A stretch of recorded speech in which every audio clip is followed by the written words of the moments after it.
बहुत पढ़े लिखे हैं लेकिन छत्तीसगढ़ी बोल लेते हैं लेकिन लिखना कुछ कठिन होता है।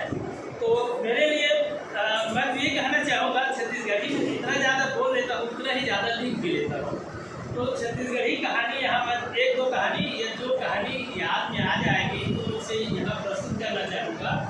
कहानी यदि अंग्रेजी की है या हिंदी की कहानी है तो उसे इंग्लिश या हिंदी में कहेंगे तो ज़्यादा अच्छा रहेगा। कहानी छत्तीसगढ़ी में है तो छत्तीसगढ़ी में कहेंगे तो ज़्यादा अच्छा रहेगा। तो एक कहानी शुरू में प्रस्तुत करना चाहूँगा। छत्तीसगढ़ी में छत्तीसगढ़ी कहानी है तो छत्तीसगढ़ी में एक गांव के आदमी जैसे बड़ा चलाक रही से वो 4 अंग्रेजी के शब्द जाने yes no very good thank you. ये चारों शब्द गांव के आदमी मतलब प्रभावित कर ले अपन स्थान बनाए है।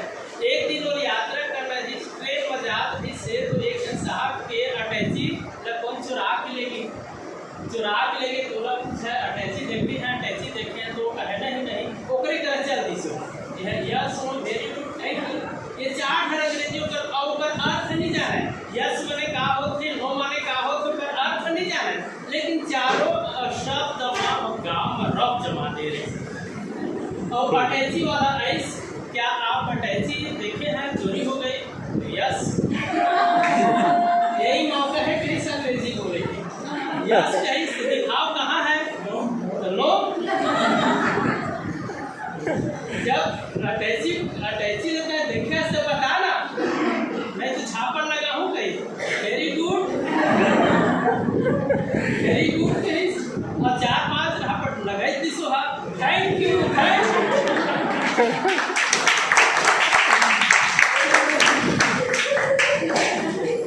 ये लोग अंग्रेजी प्रभाव